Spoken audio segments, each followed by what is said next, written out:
Donc pourquoi est-ce qu'on rejoue encore et encore les mêmes scénarios, même lorsqu'ils sont destructeurs? La répétition, c'est une loi fondamentale de l'inconscient. On ne répète pas les choses qui nous font mal pour le plaisir, mais pour tenter de symboliser des traumatismes qui sont anciens. Et on croit parfois, bien souvent même, que le partenaire que l'on rencontre va venir réparer cette blessure, va venir combler les manques qui siègent en nous et que les autres n'ont pas pu réparer. On choisit sans le savoir à nouveau les personnes avec lesquelles on va pouvoir rejouer la même pièce de théâtre. Parce que le script n'a pas été réécrit. La psychanalyse permet justement de mettre à jour ces scénarios, d'en comprendre les ressorts pour en sortir. Et comment est-ce qu'elle fait ça? Eh bien, par la révélation des rêves, l'interprétation des rêves, et puis surtout de la parole qui se dénoue et de tout ce qui va se rejouer avec son psychanalyste, avec son thérapeute. On va aussi jouer et rejouer des scénarios qu'on a besoin de rejouer pour pouvoir les conscientiser. Par conséquent, aimer, ce n'est pas projeter un rôle sur l'autre, ce n'est pas chercher un sauveur,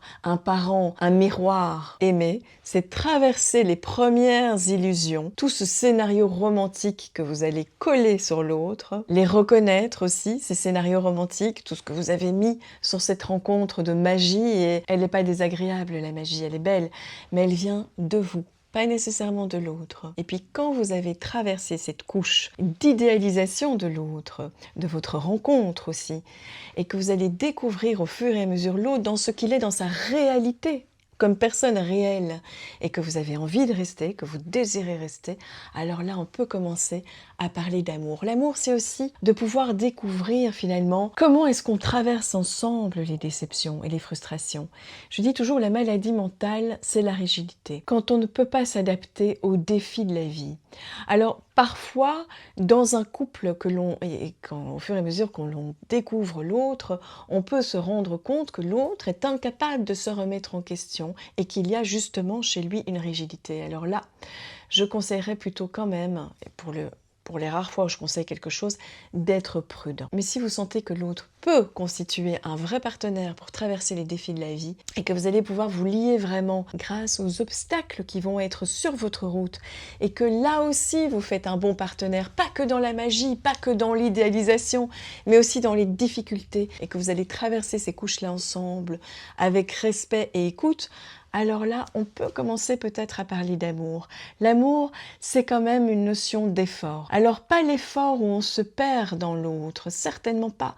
C'est pas l'effort où on se suradapte à l'autre pour correspondre à ses désirs. Là, c'est pas un effort pour le couple, là c'est une soumission. C'est une soumission parce que soi-même, on attend quelque chose. C'est finalement fort tourné vers soi, hein. Quand on est dans la soumission, dans la suradaptation, soit c'est par peur d'être rejeté, d'être abandonné, mais ce n'est pas un effort pour l'autre.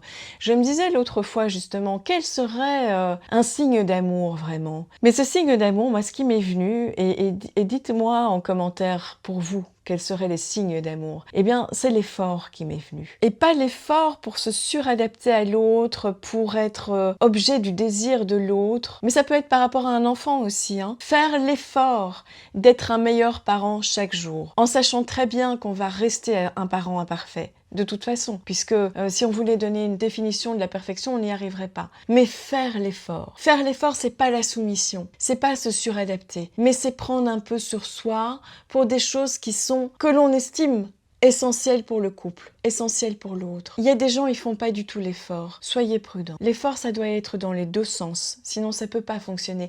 L'enfant doit faire un effort, le parent fait un effort. Le partenaire de couple doit faire un effort.